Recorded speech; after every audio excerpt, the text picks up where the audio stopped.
વડોદરામાં દુકાનદાર અને સ્થાનિકો વચ્ચે થઈ મારામારીનો વિડીયો વાયરલ થયો છે। દૂધવાલા મહોલ્લામાં જાહેરમાં મારામારીની ઘટના બની છે। દુકાનદારે દુકાન બહાર દબાણ કરતા સ્થાનિકો પહોંચ્યા હતા। દબાણ હટાવવાના બદલે દુકાનદારે સ્થાનિકો સાથે મારપીટ કરી। બાઇક મૂકવાની જગ્યા ન મળતા સ્થાનિકોએ દુકાનદારને કરી હતી રજૂઆત। મારામારીની ઘટનાઓનો વિડીયો આવ્યો છે સામે। વાડી પોલીસે બંને પક્ષની અરજી લઈ વધુ કાર્યવાહી હાથ ધરી છે। તો અહીંયા આગળ માહોલ જે છે તે વધુ તંગ બની ગયો હતો। આ જે દ્રશ્યો આપ જોઈ રહ્યા છો, પોલીસ પેટ્રોલિંગ પણ જોવા મળ્યું છે।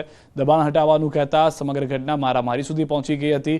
દુકાનદારને રજૂઆત કરવા સ્થાનિકો પહોંચ્યા, પરંતુ મામલો બીચકી ગયો હતો। વધુ જાણકારી ન્યૂઝ 18 સંવાદદાતા હાર્દિક પાસેથી મેળવીશું। હાર્દિક, પોલીસ પહોંચી હતી, તપાસ કરવામાં આવી હતી, વધુ શું જાણકારી છે સમગ્ર ઘટના પર?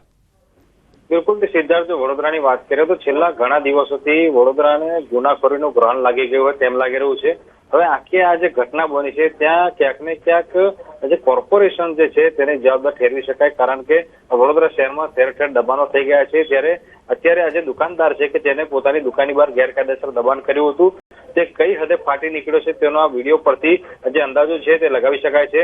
સ્થાનિક લોકો જે છે તે રજૂઆત કરવા જાય છે અને દુકાનદારને દબાણ હટાવવાનું કહે છે, પરંતુ દુકાનદાર દબાણ હટાવવાને બદલે સ્થાનિક લોકો પર તૂટી પડે છે અને ત્યારબાદ મારામારીના દ્રશ્યો જે છે તે જોવા મળે છે। આખી ઘટના જે છે તે કેમેરામાં કેદ થઈ છે। ત્યારે વાડી પોલીસે હાલ તો બંને પક્ષે અરજી લઈને કાર્યવાહી હાથ ધરી છે, પરંતુ વડોદરા શહેરમાં ઠેર ઠેર જે દબાણોનો રાફડો ફાટી નીકળ્યો છે તેના પર વડોદરા મહાનગરપાલિકા ક્યાંક ને ક્યાંક નિયંત્રણ લેવાની જરૂર હોય તેમ લાગી રહ્યું છે। આભાર સમગ્ર માહિતી બદલ। તો હાલમાં પોલીસમાં બંને પક્ષ તરફથી ફરિયાદ થઈ છે। પોલીસ આ સમગ્ર ઘટનાને લઈને તપાસ શરૂ કરી ચૂકી છે। જૂનાગઢથી સમાચાર, ગામધોળ નજીક મારામારીનો મામલો જોવા મળ્યો છે। પોલીસે 6 આરોપીની ધરપકડ કરી છે। આરોપીને સાથે રાખી પોલીસે કર્યું રિકન્સ્ટ્રક્શન।